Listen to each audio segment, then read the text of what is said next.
Assalamualaikum warahmatullahi wabarakatuh. Halo semua, kembali lagi di channel Raider Manhwa. Kali ini Mimin akan melanjutkan sebuah komik yang berjudul Sang Legenda Iblis Kehancuran Pengacau Surga.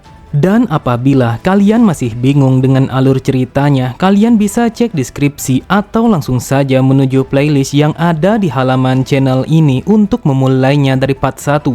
Tanpa basa-basi lebih jauh, mari kita masuk di part 50. Cerita dimulai. Terlihat semua orang yang ada di dalam pavilion itu langsung terdiam setelah melihat Jeong yang turun dari tangga. Namun yang membuat mereka menjadi heran adalah bagaimana mungkin Hyomga yang merupakan salah satu peringkat terbaik di dalam ujian itu sama sekali tidak sadarkan diri. Di saat itu mereka mengakui kalau Hyomga adalah seseorang yang sangat menonjol selama mereka melewati ujian pertama dan juga yang kedua. Namun mereka sama sekali tidak menyangka kalau Jeong telah melakukan sesuatu yang seperti itu kepada Hyomga yang energi internalnya telah dilepaskan. Mereka bertanya-tanya apakah Jeong adalah seorang monster karena Hyomga bukanlah seseorang yang akan mudah untuk dikalahkan. Terdengar tempat itu langsung bergemuruh setelah mereka melihat Jeong yang menyeret Hyomga. Mereka berkata, apakah dia baru saja mengalahkan seseorang yang berasal dari 3 keluarga bela diri agung tanpa adanya terluka sedikit pun. Namun jika diingat lagi, dia adalah seseorang yang merupakan peringkat terbaik dalam ujian pertama dan juga ujian kedua. Jadi siapa sebenarnya bajingan itu sampai-sampai dia sangat berani untuk melawan seseorang salah satu dari 3 keluarga agung seni bela diri. Kemudian Jeong pun melemparkan pandangannya kepada Hyomga yang sama sekali tidak sadarkan diri. Lalu Jeong berkata, awalnya aku berpikir kalau dia telah mencapai level puncak. Namun entah kenapa yang aku rasakan kalau dia jauh lebih lemah daripada yang aku kira selama ini. Di sampingnya Azur berkata, sudah pasti kalau kau merasakan kalau dia masihlah lemah. Hal itu disebabkan karena kau telah bertambah jauh lebih kuat daripada yang sebelumnya. Apakah kau tahu mengapa kau sama sekali tidak bisa merasakannya? Karena kau adalah seorang anomali yang memiliki sebuah pertumbuhan tidak biasa. Bahkan metode yang kau jalani selama ini untuk mencapai level yang lebih tinggi sangatlah kacau, dan itu tidak seperti para seniman bela diri pada umumnya. Mendengar itu, Jeong berkata, sebelum aku lupa, akan lebih baik kalau kau memberitahuku tentang tingkatan dari ranah seni bela diri yang biasanya selalu saja dibanggakan oleh kebanyakan orang. Azur pun berkata, di dalam dunia seni bela diri ada berbagai macam level yang harus mereka lewati untuk bisa mencapai level puncak. Yang paling rendah adalah seniman bela diri level 3, kemudian level 2 dan dilanjutkan pada level 1. Namun asal kau tahu ada begitu banyak para seniman bela diri yang telah berhenti di level 1. Akan tetapi bagi mereka yang memiliki sebuah potensi yang mampu melebihi level 1 akan berhasil untuk mencapai puncak awal. Dan ini adalah sebuah level yang meliputi awal puncak, puncak sejati dan juga puncak akhir. Wahai manusia, dengarkan aku baik-baik, kalau kau telah berhasil melampaui semua itu, maka kau akan mencapai sebuah ranah yang disebut sebagai puncak tertinggi. Asal kau tahu, sang pemimpin dari keluarga Mok telah mencapai awalan puncak tertinggi. Akan tetapi, tidak semua orang yang berada di ranah yang sama akan memiliki sebuah kekuatan yang setara. Di antara mereka, ada sebuah jarak yang sangat jauh dari seseorang yang berada pada awalan puncak tertinggi dengan seseorang yang berada pada puncak tertinggi bagian akhir. Kemudian, untuk saat ini, seseorang yang baru saja kau temui, yaitu Son Yun, sang Raja Pedang, dan juga sang pemimpin Lembah Darah. Mereka berdua telah berada di ranah puncak tertinggi bagian akhir. Dan ranah yang seperti itu hanya bisa diraih oleh seniman bela diri yang sangat berbakat. Mendengar penjelasan Azur tentang tingkatan seni bela diri itu, Jeong pun bertanya apakah ada sebuah level yang jauh lebih tinggi daripada semua itu. Namun Jeong langsung terdiam ketika mendengar Azur yang mengatakan kalau ada sebuah level yang lebih tinggi yang disebut sebagai alam evolusi. Dan itu adalah sebuah alam yang dapat melampaui alam manusia, alam ilahi yang bahkan mampu membelah gunung dan juga membelah lautan dalam. Terlihat Jeong hanya terdiam karena itu telah membuatnya menjadi semakin menarik.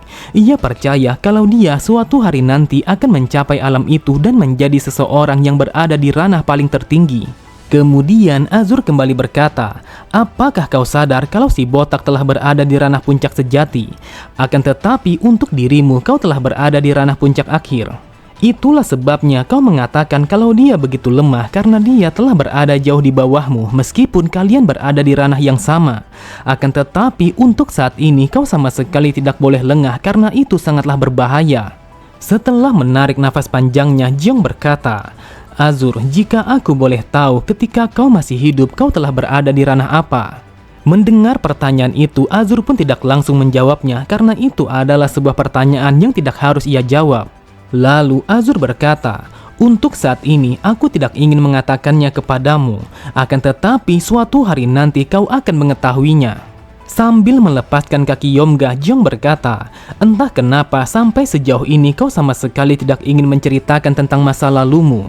Namun aku tidak akan bertanya lebih jauh karena itu adalah keputusanmu. Setelah menutup pintu ruangannya, Jiong kembali berkata, untuk saat ini kita akan menghentikan pembahasan itu karena aku akan melakukan sesuatu kepada bocah ini. Sambil memperhatikan Yomga yang masih tidak sadarkan diri, Jiong pun mengatakan bagaimanapun caranya kalau dia akan menjadikan Yomga sebagai salah satu pengikutnya untuk menyelesaikan ujian ketiga itu. Beberapa saat kemudian, Yomga telah mendengar kalau ada seseorang yang mencoba untuk membangunkannya. Secara perlahan, ia pun langsung membuka kedua matanya, meskipun di saat itu yang ia rasakan kalau matanya sangatlah sakit. Akan tetapi, ia pun sangatlah terkejut ketika melihat Jiong yang berada di hadapannya dengan wajah yang tersenyum. Di saat itu, ia menyadari kalau di balik senyuman itu ada sesuatu yang mungkin saja bisa diartikan kalau dia akan mati. Terlihat Yomga semakin terkejut saat melihat Jiong yang mulai berdiri tepat di hadapannya. Namun hal itu sangatlah wajar untuk bereaksi seperti itu karena Yomga baru saja dihajar oleh Jiong sampai-sampai ia pun sama sekali tidak sadarkan diri. Sambil mengambil jarak, Yomga berkata, dasar bajingan, berani sekali kau menggunakan energi racun yang sangat besar seperti itu. Apakah kau tahu kalau itu adalah sebuah tindakan yang dilakukan oleh para pengecut? Terlihat Jiong sama sekali tidak mengerti dengan apa yang dikatakan oleh Yomga. Namun di sampingnya Azur berkata, itu adalah sebuah racun yang mampu melemahkan energi internalmu. Yang aku sadari kalau Kimu telah memiliki efek yang sama dengan racun itu, sehingga ia berpikir kalau kau telah menggunakan racun itu. Saat mendengar Jiong kalau dia sama sekali tidak menyangka jika ada sebuah racun yang seperti itu, Yomga berkata, dasar brengsek, jangan pernah berpura-pura bodoh ketika kau melakukan hal itu kepadaku. Dengan santainya Jiong berkata, apapun yang kau katakan, aku sama sekali tidak peduli dengan opinimu. Namun apakah kau sudah berpikir untuk memutuskan dengan tawaran yang aku berikan kepadamu? Mendengar itu, Yomga tidak langsung menjawabnya. Ia berpikir, dia mengatakan kalau dia akan membawaku untuk bergabung ke dalam kelompoknya meskipun yang ia rasakan kalau aku begitu lemah. Dasar sialan, dia telah menghinaku untuk yang kesekian kalinya. Jika aku pikir lebih baik aku mati daripada bergabung bersama bajingan ini. Saat ini aku menyadari kalau dia sangatlah berbahaya. Jadi bagaimanapun caranya aku harus menjauhinya karena dia adalah seorang iblis yang sama sekali tidak boleh untuk didekati. Meskipun hal ini akan melukai harga diriku, akan tetapi aku harus mengakui kalau dia jauh lebih kuat daripada aku.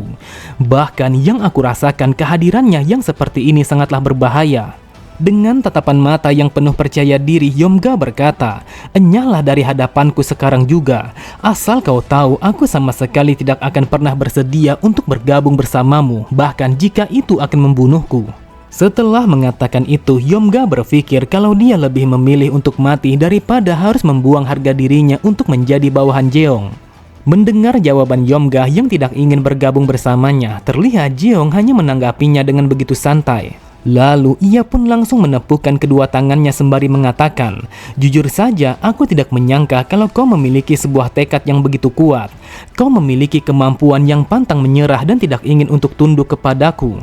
Namun hal ini sangatlah disayangkan. Awalnya aku berpikir kalau kau akan menjadi sangat berguna ketika kau berada di dalam kelompok yang sama. Secara perlahan, Yomga berencana untuk pergi meninggalkan ruangan itu. Ia berpikir kalau dia sama sekali tidak ingin untuk berada di dalam ruangan yang sama dengan Jeong karena itu akan sangat berbahaya. Dengan melalui kejadian yang ia alami, ia pun menyadari kalau Jeong adalah orang gila yang memiliki sebuah sifat yang sama sekali tidak menyenangkan sama seperti yang ia rasakan sejak dari awal. Yomga menyadari bahwa tidak ada hal baik yang ia dapatkan apabila ia melibatkan diri bersama Jeong. Akan tetapi Yomga langsung terdiam ketika Jeong yang meletakkan salah satu dari tangannya tepat di pundaknya. Kemudian Jeong berkata, "Siapa yang bilang kalau kau boleh pergi untuk meninggalkan ruangan ini? Apakah kau pikir kalau aku akan membiarkanmu untuk pergi dari sini setelah menolak tawaranku?" Sontak Yomga sangatlah terkejut. Ia sama sekali tidak menyangka kalau dia akan ditahan seperti ini setelah menolak tawarannya. Lalu ia berkata, "Bukankah kita sama sekali tidak diperbolehkan untuk membunuh satu sama lain?" Namun Yomga kembali terdiam saat mendengar Jeong yang mengatakan sesuatu yang sama sekali tidak bisa ia pahami. Di saat itu Jeong telah mengucapkan sebuah mantra yang berbunyi, mengungkapkan kebenaran yang tersembunyi, sebuah kebenaran yang sangat tua dan juga berakar dalam, pelepasan asal-usul sebuah takdir dan juga sirkulasi reinkarnasi. Seketika itu juga Yomga merasakan kalau tubuhnya telah terikat oleh sesuatu yang membuatnya sama sekali tidak mampu untuk bergerak lagi. Ia berpikir, apa yang telah terjadi? Saat ini yang aku rasakan kalau ada sesuatu yang masuk ke dalam tubuhku. Bahkan sensasi yang aku rasakan sangatlah tidak nyaman dan juga dingin sehingga begitu sulit untuk menahannya. Di saat itu, Yomga mencoba untuk melawannya dengan menggunakan tenaga dalam agar ia bisa melepaskan sesuatu yang mencoba untuk mengambil alih tubuhnya itu. Menyadari kalau Yomga telah berusaha untuk melawannya, tanpa pikir panjang sedikit pun, Jeong langsung melancarkan sebuah pukulan yang mendarat tepat di perutnya. Sambil menahan rasa sakitnya, Yomga berkata, "Dasar bajingan, apa yang kau lakukan sampai-sampai aku tidak bisa menggerakkan tubuhku lagi?" Dengan santainya Jeong berkata, "Apakah kau tidak sadar betapa sakitnya rasa hatiku ketika kau mengatakan kalau kau telah menolak tawaranku? Jadi aku akan mengambil tubuhmu itu dan menggunakannya dengan sebaik mungkin." Di saat itu, tanpa Yomga sadari, terlihat Demonic Monk telah bersiap untuk melahapnya dan juga mengambil tubuhnya. Sambil berteriak, Yomga berkata, "Dasar keparat, suatu hari nanti aku akan membalas sebuah penghinaan yang kau lakukan seperti ini dengan pembalasan yang jauh lebih menyakitkan daripada kematian." Akan tetapi, Jeong menanggapi ocehan Yomga dengan memberikan sebuah senyuman kepadanya. Jeong menyadari sekeras apapun usahanya untuk membalasnya, namun tetap saja hal itu sama sekali tidak akan bisa ia lakukan. Namun tiba-tiba saja Jeong pun telah mendengar suara langkah kaki yang mendekat ke arah ruangannya. Seketika itu juga ia pun langsung melemparkan pandangannya ke arah pintu itu karena ia menyadari kalau langkah itu begitu ringan dan juga tidak wajar. Jeong merasakan kalau orang itu telah datang ke arahnya dengan niat yang tidak baik. Di saat itu Jeong meminta kepada Demonic Monk untuk menyelesaikan pekerjaannya karena ia sama sekali tidak ingin ada seseorang yang mengetahui tentang perbuatannya kepada Yomga. Kemudian Jeong berkata, "Siapa kau sebenarnya sampai-sampai kau berjalan ke arah sini dengan sangat berhati-hati?" Karena kedatangannya telah diketahui, terdengar seorang perempuan yang berkata, "Aku adalah Monharang yang berasal dari keluarga Mohwa." Mendengar nama itu, Jeong pun langsung teringat kalau dia pernah bertemu dengan Monharang ketika ia membunuh seekor monster yang berada pada ujian kedua. Sebelum Jeong mengizinkannya untuk masuk ke dalam ruangannya, ia pun melemparkan pandangannya kepada Demonic Monk untuk memastikan apakah ia telah menyelesaikan urusannya.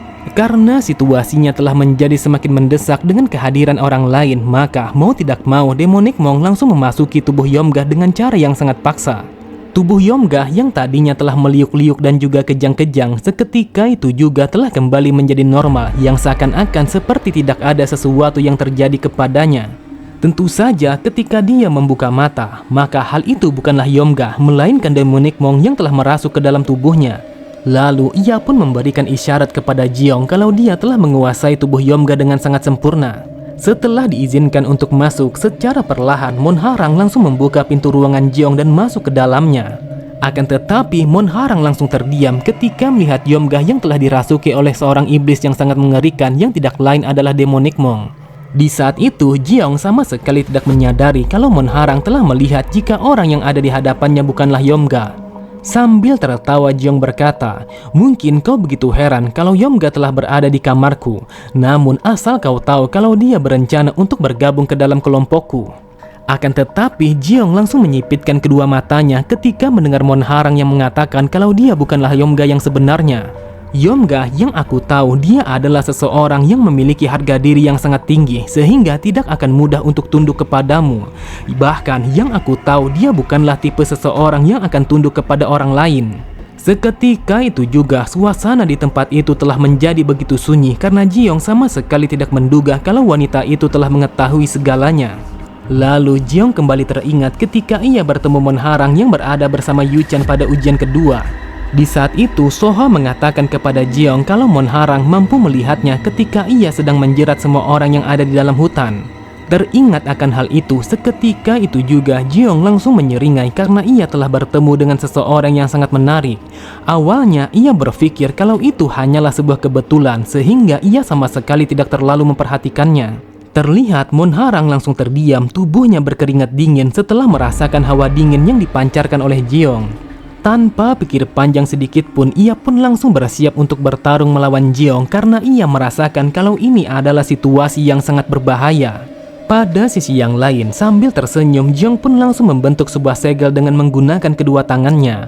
Lalu ia berkata, "Sudah aku duga kalau kau memiliki sebuah kemampuan untuk bisa melihat mereka semua." Kemudian ia pun langsung membacakan sebuah mantra pengikat sama seperti yang ia lakukan kepada Yomga untuk mengambil alih tubuh Monharang. Oke semua, cukup sampai di sini dulu pembahasan alur cerita kita. Sampai jumpa di video selanjutnya. Wassalamualaikum warahmatullahi wabarakatuh.